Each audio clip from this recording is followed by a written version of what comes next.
Hi students, నా చిన్నప్పుడు నేను హైదరాబాద్లో ఉన్న గోల్కొండ కోటని చూడడానికి వెళ్ళినప్పుడు అక్కడ ఉన్న గైడ్ ఇక్కడ గోడలకు చెవులు ఉంటాయి అన్నాడు.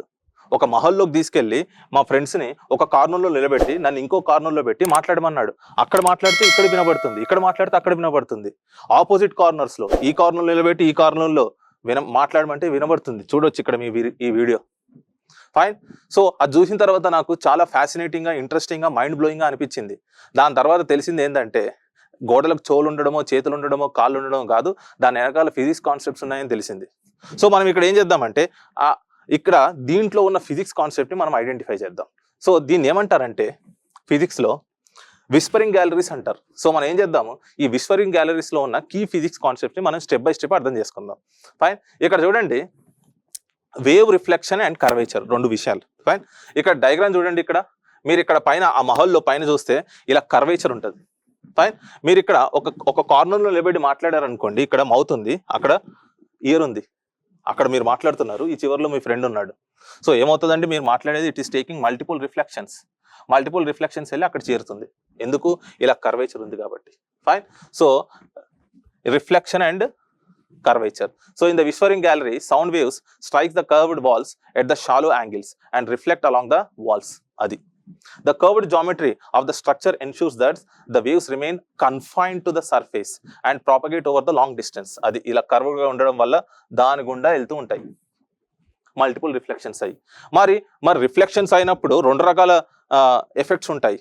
ఈ ఇన్సిడెంట్ ఇలా అయ్యింది, కన్స్ట్రక్టివ్ మల్టిపుల్ రిఫ్లెక్షన్స్ అవుతున్నాయి కదా, ఆ రెండు రిఫ్లెక్టెడ్ వేవ్స్ ఉన్నాయి కదా, అవి కన్స్ట్రక్టివ్ ఇంటర్ఫియరెన్స్ అవ్వచ్చు, డిస్ట్రక్టివ్ ఇంటర్ఫియరెన్స్ అవ్వచ్చు కదా. కన్స్ట్రక్టివ్ ఇరెన్స్ అవుతే మనం ఏమవుతుంది, యాంప్లిఫై అవుతుంది. ఫైన్. సో మరి అది కూడా మనం పరిగణలోకి తీసుకోవాలి. ఫైన్. ఇంకోటి ఏంటండి, కన్స్ట్రక్టివ్ ఇంటర్ఫియరెన్స్. సో జనరల్గా ఎలిప్టికల్ షేప్ వాడతారు. సో ఎలిప్టికల్ షేప్ వాడితే ఇలా కన్స్ట్రక్టివ్ ఇంటర్ఫియరెన్స్ మీరు చూడొచ్చు. ఇక్కడ కన్స్ట్రక్టివ్ ఇంటర్ఫియరెన్స్ వచ్చే అవకాశం ఉంటుంది. ఇది ఒక వన్ కార్నర్, ఇది ఇంకో కార్నర్. ఇక్కడ నుంచి మాట్లాడితే అక్కడ వెళ్ళి ఇలా మల్టిపుల్ రిఫ్లెక్షన్స్ వెళ్ళి అక్కడ యాడ్ అవుతుంది. Fine. So sound waves reflect repeatedly, they interfere constructively in the certain directions, amplify the sound. This reinforcement allows even the soft sounds like whispers to travel clearly. ఇలా constructive interference వచ్చేటట్టు design చేస్తే ఏమవుతుంది, చిన్న మాట్లాడినా, Whisper చేసినా కూడా, గుసగుసలాడినా కూడా ఇంకో చివరిలో వినబడుతుంది. అంతేకాదండి, కన్జర్వేషన్ ఆఫ్ ఎనర్జీ కూడా చూసుకోవాలి. ఇక్కడ మీరు చూడండి, ఇక్కడ మహల్లో పైన డోమ్లో స్మూత్ సర్ఫేసెస్ పెడతారు. స్మూత్ సర్ఫేసెస్ పెడితే ఆ వెళ్ళే వేవ్స్కి, సౌండ్ వేవ్స్కి అడ్డు ఉండకుండా స్మూత్గా అవి స్లైడ్ అవుతుంటాయి. ఫైన్. సో అలా కాకుండా రఫ్ సర్ఫేస్ పెట్టారనుకోండి, ఏమవుతుంది, ఎనర్జీ లాస్ అయిపోతుంది. So the sound waves lose very little energy to the environment due to the smoothness and the geometry of the surface. The low attenuation maintains the sound intensity. Adi vishayam. Fine. So geometrical acoustics. ఇక్కడ నేను ఏమన్నాను, ellipse వాడతారని చెప్పాను. ఇక్కడ focal points లో పెడతారు. మీరు ఒకసారి చూడండి, ఎలిప్స్ ప్రాపర్టీ ఏంటి, ఇక్కడ ఒక ఫోకల్ పాయింట్, ఇక్కడ ఒక ఫోకల్ పాయింట్. ఈ రెండు ఫోకల్ పాయింట్స్ ఒకదానిపైన వచ్చి ఓవర్లాప్ అయ్యాయి అనుకోండి, ఇది సర్కిల్ అవుతుంది. సపరేట్ ఉంటే ఎలిప్స్ కదా. దాని ప్రాపర్టీ ఏంటండి, ఇక్కడ నుంచి ఇక్కడికి, ఇక్కడ నుంచి ఇక్కడ డిస్టెన్స్ చూడండి. అంతేకాకుండా that means F1 to P1, P1 to F1 ఇది ఒక distance, F1 to P2, P2 to F2. So ఈ డిస్టెన్స్ సేమ్ అండి. ఈ డిస్టెన్స్ అన్ని సేమ్ అండి. అవి డిఫరెంట్ పాత్లో ట్రావెల్ చేస్తున్నాయి, కానీ the distance travelled is same. So distance travel same అయినప్పుడు phase shift undergone is also same. అంటే ఇక్కడికి ఏ ఫేజ్ షిఫ్ట్ మొదలెడతావో ఇక్కడికి వచ్చేటప్పటికి అదే ఫేజ్ షిఫ్ట్ ఉంటుంది. ఆర్ అన్ని వేవ్స్లకు ఒకే ఫేజ్ షిఫ్ట్ ఉంటుంది. ఇక్కడ అన్ని వేవ్స్కి ఒకే ఫేజ్ షిఫ్ట్ ఉండడం వల్ల అక్కడ కన్స్ట్రక్టివ్ ఇంటర్ఫియరెన్స్ అవుతుంది. ఫైన్. మీరు ఇక్కడ గమనించవచ్చు. ఫైన్. అది విషయం.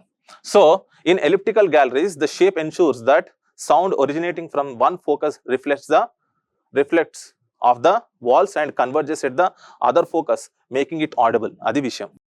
ఇంకోటి వేవ్ గైడింగ్ ఎఫెక్ట్. జనరల్గా మనం వేవ్ని ఒక పైపు గుండా పంపిస్తారు, దాన్ని వేవ్ గైడ్స్ అంటారు. జనరల్గా మీరు డే టు డే లైఫ్లో మన లైఫ్లో మనం ఎక్కడ ఫైబర్ ఆప్టిక్ కేబుల్స్లో చూడొచ్చు కదా. ఈ ఫైబర్ ఆప్టిక్ కేబుల్స్లో మనకి ఇంటర్నెట్ కనెక్షన్ వస్తుంది కదా, దాంట్లో ఎలక్ట్రోమాగ్నెటిక్ వేవ్స్ ఎలా ప్రాపగేట్ అవుతాయి, లైట్లా ప్రాపగేట్ అవుతాయి. ఫైన్. సో ఇది వేవ్ గైడింగ్ ఎఫెక్ట్. అంటే electromagnetic waves or sound waves పంపించాలంటే మనకు పైప్ కావాలి. ఫైన్. సో ఇది దాదాపుగా ఇక్కడ వేవ్ గైడింగ్ ఇది పూర్తి పైపు కాదు, ఒక సైడే ఉంది, ఇంకో సైడ్ ఓపెన్గా ఉంది. ఫైన్. సో అలా వేవ్ గైడింగ్ ఎఫెక్ట్ లా కూడా ఇది పనిచేస్తుంది. So the walls of the whispering galleries acts like a wave guide, channelling the sound waves along their curved surfaces. Fine. So ఇక్కడ మెయిన్ విషయాలు ఏంటంటే రిఫ్లెక్షన్ ఒకటి, ఇంకోటి వచ్చేసి కన్స్ట్రక్టివ్ ఇంటర్ఫియరెన్స్, ఇంకోటి వచ్చేసి ఆడ స్మూత్ సర్ఫేసెస్, ఇంకోటి వచ్చేసి ఇక్కడ wave guiding effect. Fine. So ఇలా మన పురాతన కట్టడాల్లో కూడా మనం ఫిజిక్స్ అబ్జర్వ్ చేయొచ్చు. అందుకే నేను ఏమంటానంటే physics is everywhere. If you observe like this, physics will become fun and physics also will become a common sense. ఇలా మనం అబ్జర్వ్ చేస్తూ మనం చదువుకుంటే. ఫైన్. అందుకనే ఫిజిక్స్ ఈజ్ ఎవ్రీవేర్ అన్నాను. Fine. Hope you would have enjoyed this lecture. ఇలాంటి మరిన్ని videos కోసం like, share and subscribe. Thank you.